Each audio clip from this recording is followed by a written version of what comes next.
So let's play Xelhua.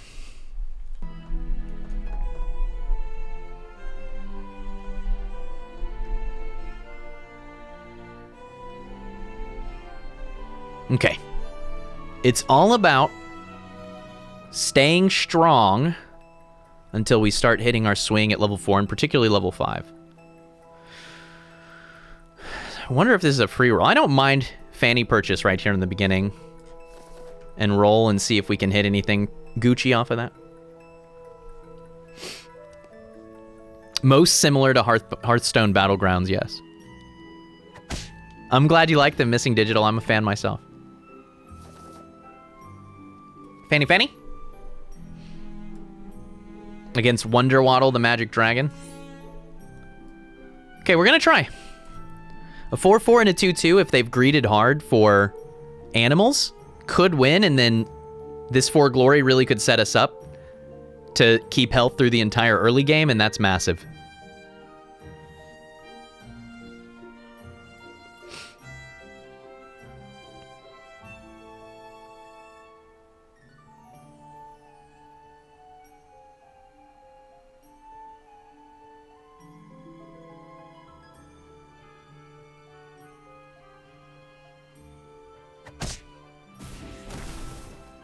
I am really surprised that they tripled Cut Purse there.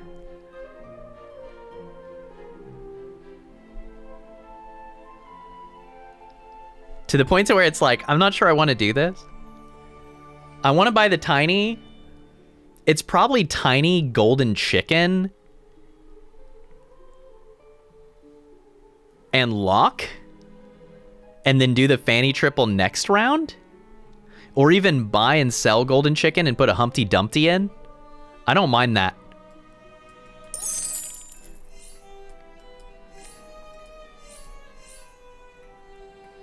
I actually, yeah, I do quite like that board.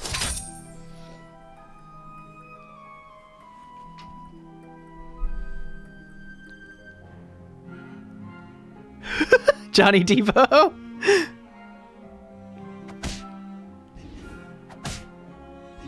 I will not create that irony. I saw it. I thought about it.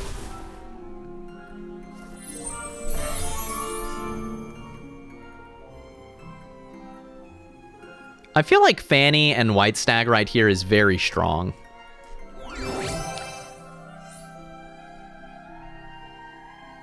Ooh. Just take Fountain of Youth. We could also skip here and just go White Stag and Bad Billy and keep the board as strong as possible, and that's not bad. But arguably, Fountain of Youth is as strong as buying the Bad Billy. And it protects our egg from dying to another egg.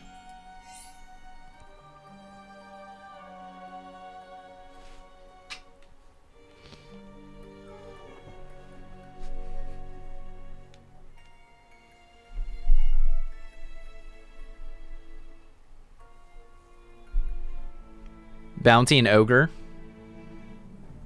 We could do that, and it's good econ.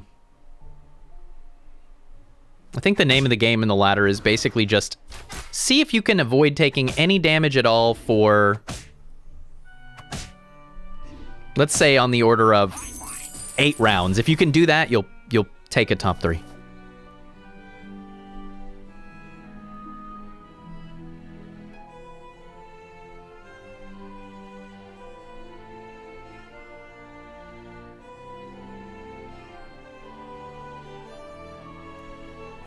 There's no shame in asking good questions, Raging Dan. I will not be able to answer all of the 101 questions during a game because it moves pretty fast, but other people in chat can help. And if you check out my YouTube, there's a primer, Storybook Brawl 101, which will explain all the basics of the game. I recommend starting there. It's pretty good.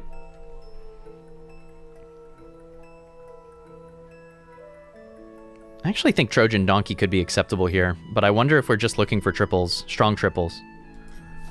I think so.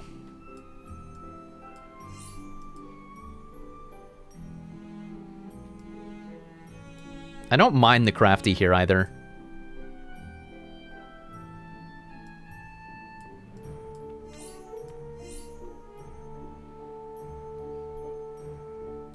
Yeah, I like that.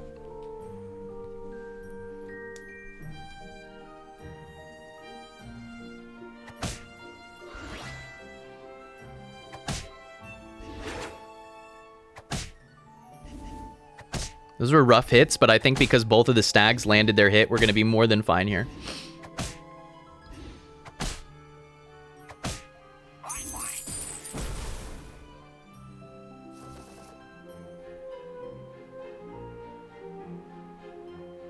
Given the Fountain of Youth, I don't mind double Good Witch, and I do really like this Lucky. I don't know, though, if I want to sell Tiny. Like, it might be good to go Good Witch, and roll a couple times to try to land one of our triples. I do want this econ bad, but we're Xelhua. Our econ is fundamentally good, right?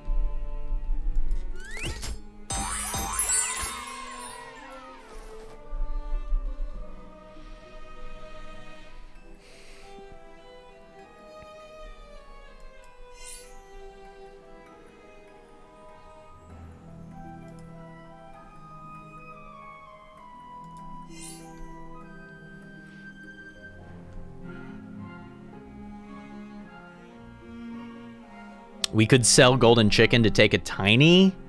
Level 2 treasure prospects.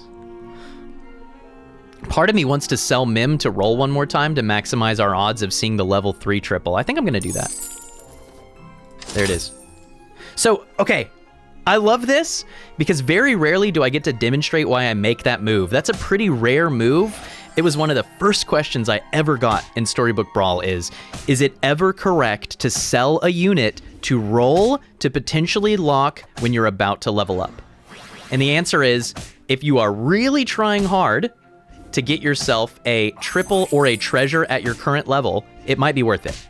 Because the second you level up, your pool gets diluted and the odds of hitting that triple goes down somewhat substantially, right? This was our best chance to triple one of our level 3s. We knew we were not going to triple Mim and they were going to get sold. If there were ever a time to roll for a potential lock, it was there in this game. And so now we have a level 3. Maybe we pick up, say, a treasure map or a crystal ball. I don't even mind the crystal ball given the monster book here, but I think probably treasure map is just stronger. Treasure map, slam some good level 4s. Try to get ourselves a level 6 treasure earlier rather than later. Although getting Crystal Ball online here it's not bad. I mean, we have 45 life. We could play towards Hat Ball. It's a possibility. You know what? I'm gonna take it. I'm gonna take it. This means we want a triple stag.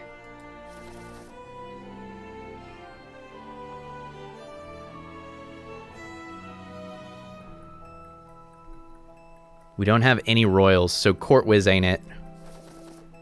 Bingo.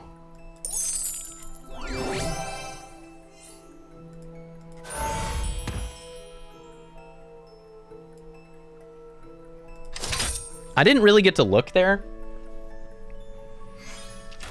but I saw Fancy Pants and a Friendly Spirit in the store, and so I was like, you know what, I think we can work around this. +3/+3 instantly on a Friendly Spirit with an upgraded Good Witch is going to be a ton of stats on our board. Friendly Spirit is a monster and a great target for Crystal Ball because you're doubling down on any stats you gain, so I feel good about that.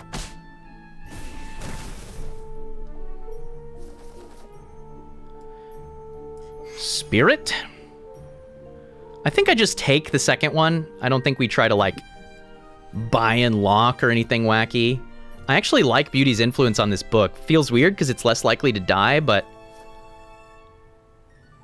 Now we have no evil, I guess, but at least it can get supported here. Whoa! Hey, Woody! Alright, wow. That's actually nuts.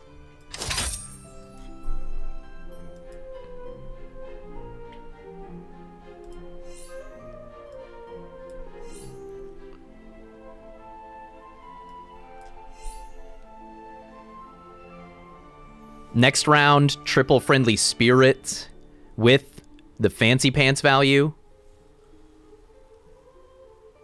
Hopefully? Mage Horn? That would be ideal. That would be ideal. We're forking. Forking okay. Forking Crystal Ball workable. I don't usually go mages on Xelhua, by the way, because your magic is buying units, right? You get so much economy out of buying units and then manufacturing treasures and stronger boards, and so it's hard to afford buying spells. But if you're ahead of the lobby Crystal Ball falls in your lap and you have the potential to pull together Hat Ball or Horn Ball, you've got the right units to support it, it's worth at least a consideration.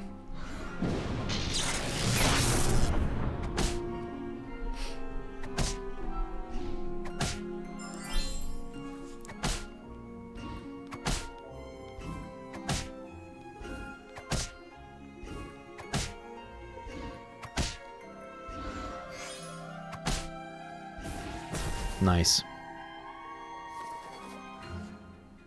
+3/+3 from the fancy pants. In addition to the stats we already have, it's going to be a big unit. There's the fork. Oh, baby. Oh, baby?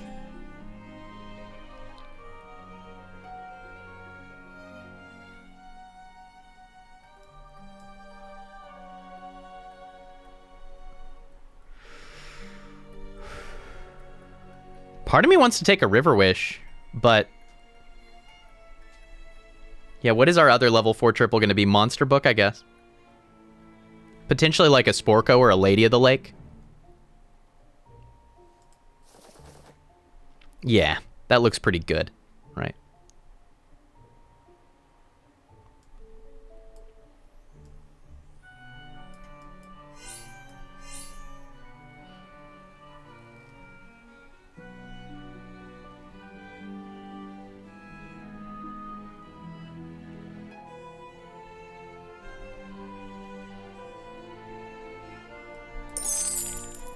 Cast Fireball. I want to be very certain that we stay at 45 health, because with the way this lobby's looking, we're going to take a top 3 just by being alive. Yeah, that's nuts.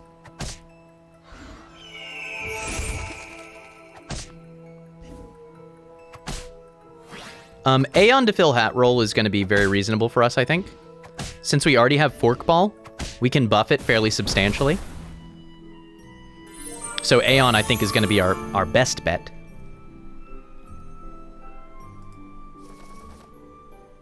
Aeon number 1.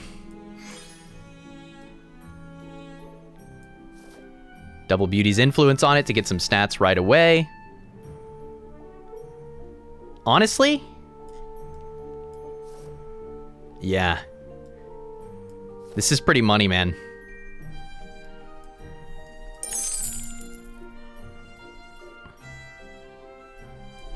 Do I sell here? We could sell Crafty and Fanny to buy a Fanny to make more spells. I don't think that's worth it. I am very tempted by this Merlin's test, though.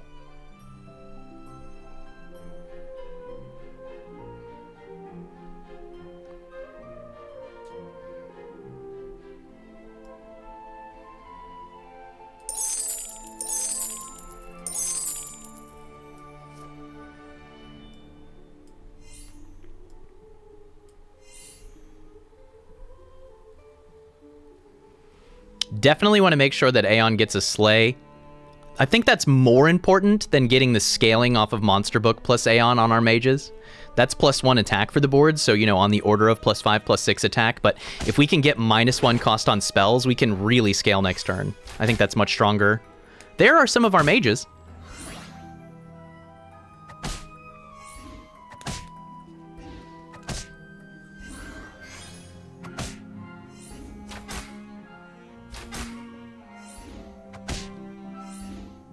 Locking it, that would have been pretty smart, Johnny Devo. I just wanted to maximize the chance that Aeon slayed, so every stat counts, right? Okay, I like transforming the White Stag here. If for no other reason than that, then we have an Evil, which we can cast spells on as well. And we want to be casting as many spells as possible, right? So this unit's probably leaving the board soon anyway.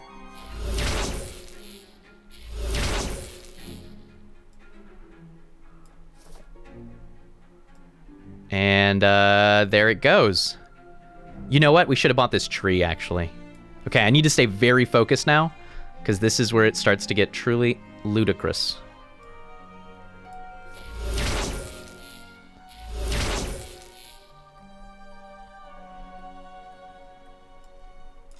I'm going to go ahead and upgrade this twice. Werf.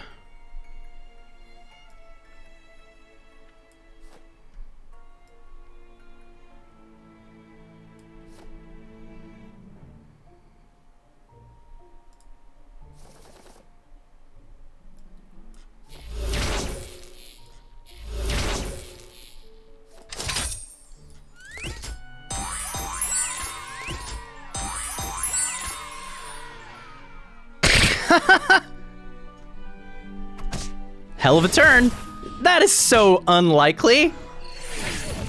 Wow. Wow. 1 and 2 to go first, 1 and 4 to attack that unit, and 1 and 7 to hit it with the mummy afterward. That particular outcome was a 1 in 56, less than 2%.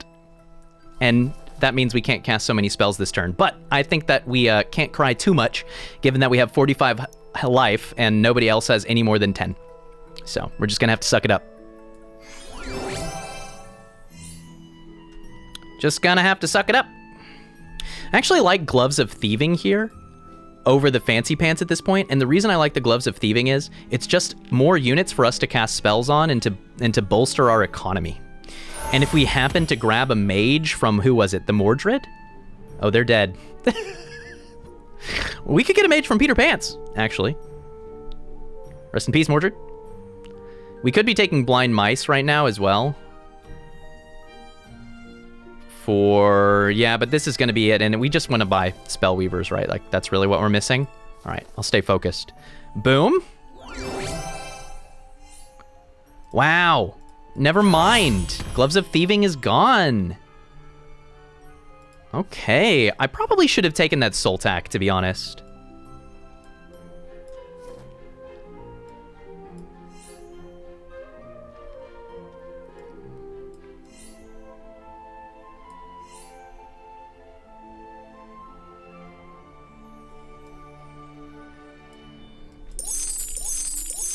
Lol.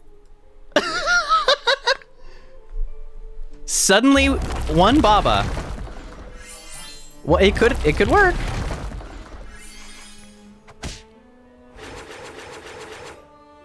It could have slayed. It was possible.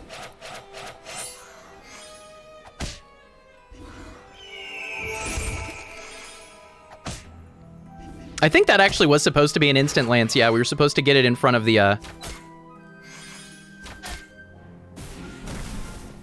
Lady of the Lake.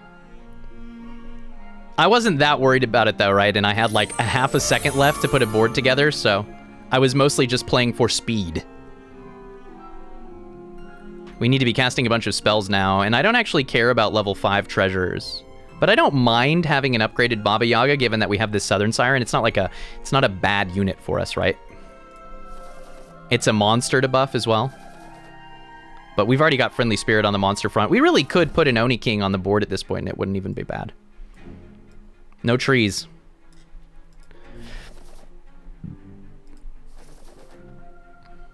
Okay, how do I get that on the board?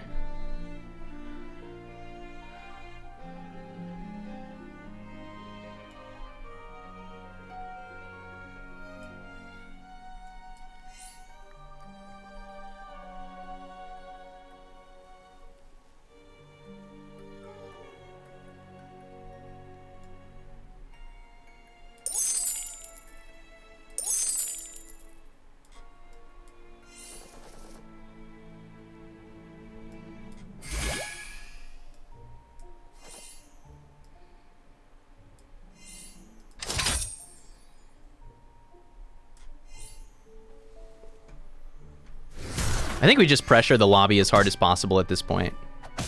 Lance exists to be transformed. I am almost definitely going to Knighthood this Storm King. It's so many stats.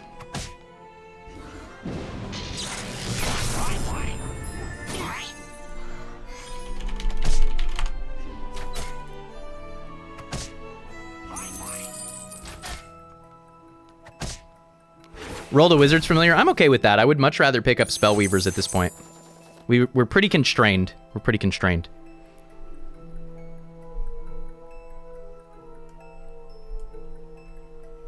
This could become an Aeon. How cool would that be? Oh, wait! Oh, no! Oh, I didn't consider. That's how that happens? Well, unpog. Critical unpog.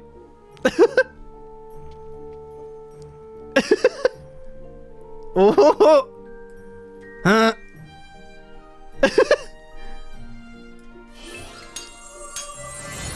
Okay, do it again. Do it again. I want my A on, or maybe.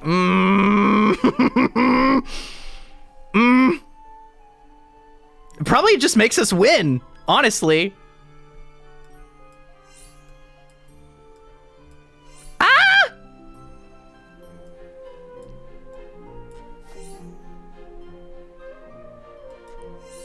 Next turn, maybe I change who I am.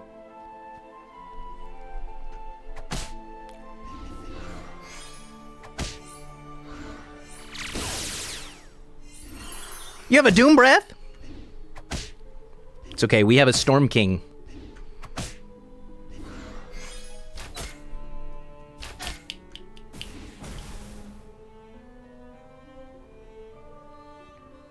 GG. Okay, will we be strong enough to beat Horde Dragon becomes the question. I don't mind Fates. I don't. Now we just, whatever we want, right? We buy one Aeon and we are, yeah, and we got some stats. Sure, Fates is fine. Oh, we have to double. How do I always forget this every single time? I mean, Grandmother is even more stats. Or we could take Muerte and double share the Friendly Spirit. That's not bad. Sure. Cool, it's all Gucci. To be honest. Okay, so we're gonna be against some disgustingly large trees. So we need a plan.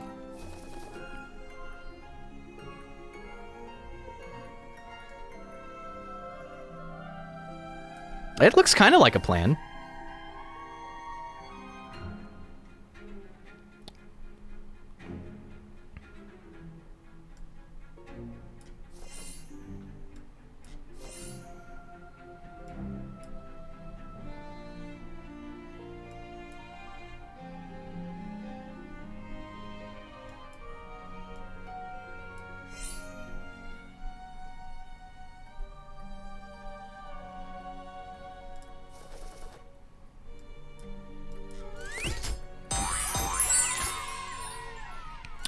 I was really slow there, but I wanted to make sure we got this good boy as strong as possible, because it's really gonna make us disgustingly strong. That being said, Burning Tree. So we'll see.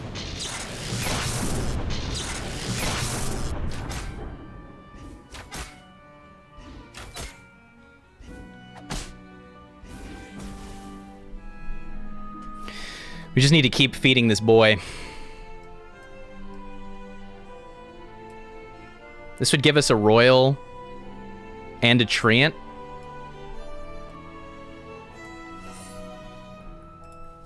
To make sure we have plenty of things to cast on. You can do cool stuff with Croc Bait with Muerte. Like Bear Stain, Croc Bait, good boy.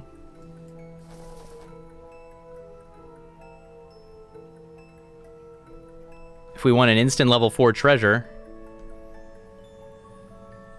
even Evil Twin the good boy is not bad.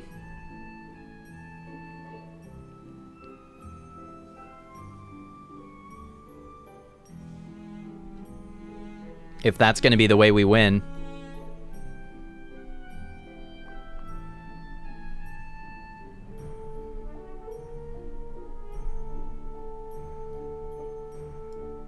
Which I think is not unlikely. This is so hard.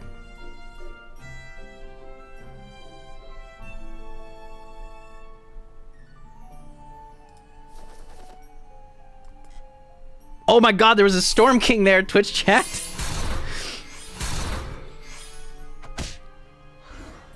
The thing was that to Evil Twin the good boy, I would want to sell the Friendly Spirit, and selling Friendly Spirit is one of the few things that I think actually dramatically decreases our chances of winning. The Friendly Spirit is a big part of our ability to sweep up in the end, right? Picomorph? Endgame Picomorph? Just need more spells on Good Boy? Yeah, I agree.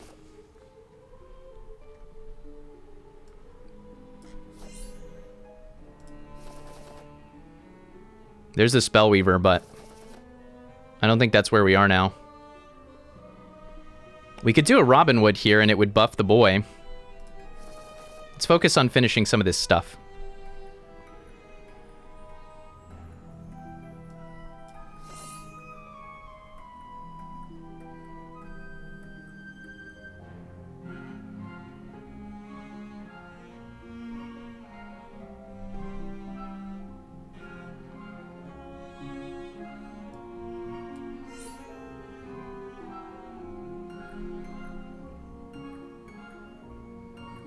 I don't want these to usurp the Good Boy buff.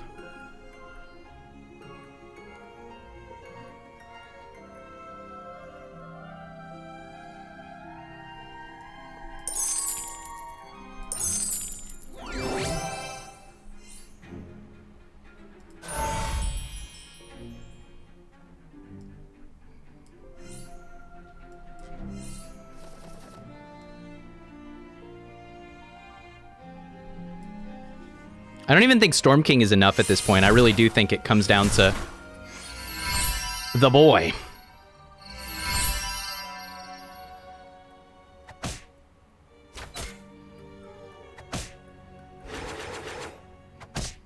That's fine.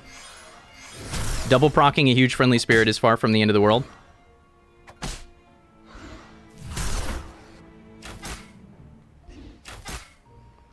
Neutering the trees there really could make a huge difference for us. Yeah, I think that just made us win, actually. Let's go, baby. GG. It wasn't the Good Boy, it wasn't the other, it was the fog. It was the fog. The fog was the missing ingredient. But that's the power of having 47 health, right? We had plenty of time to find good pieces, and I had 2 or 3 turns in the end game where I didn't spend all my money, okay? So, absolutely easily observable room for improvement in terms of efficiency there. But the thing that I really like to emphasize as players are learning this game is that the gravity of decisions is very different in the end game than it is in the early game, okay? We are on like round 6.5 against a Horde Dragon. We're not going to win based on spending every single gold perfectly. It's no longer about efficiency of economy. That was the mid game. It's about finding the play, which lets us win before they're able to. And that's why a lot of times you see me in the end game come to a slowdown like that. We start to grind a little bit, thinking, because just because a play is strong doesn't mean it's strong enough. It may be that no triple in the entire game will make you win and it's all about the spell. Or it may be that an entire board of strong units is not going to outdo just doom rolling for that Good Boy. And so you really have to start thinking about your decisions differently. You have to start weighing those decisions differently based on not what is good, but what is good enough to beat this opponent. Because at that point, you're in a shootout. The only reason we won that game is because we were so strong throughout the early and mid game. We had 47 life, which gave us the chance to lose twice against Horde Dragon and then 3 times a charm. But they could have gone even crazier from there, right? If they had finished another triple and they get their round tables online or whatever, we're doomed. We will not win. We're going to lose, right? And so we're racing the clock. Funny that a 2-cost spell ends up being the differentiator. But it was tricky, right? Like, there was a Storm King, and I'm looking at that unit, and I'm like, this is a 150-150. It's good, but it doesn't even trade with the Echo Wood, right? And so it really, the only way we were going to compete with them stats-wise was spells and Good Boys, but also the odds of completing that board were so low that I was thinking about spells a lot too, right? And there was a lot of positional challenge because we wanted to make sure that Muerte's power went off in an advantageous way, which was hard, right? We needed to make sure that it was the Good Boy or the Friendly Spirit. I didn't even really want the book to go off twice. I needed it to be the stats. And so lots of very, very difficult decisions there at the end of that game, but I think it was well managed, and we found the spell to make the difference. G freaking G.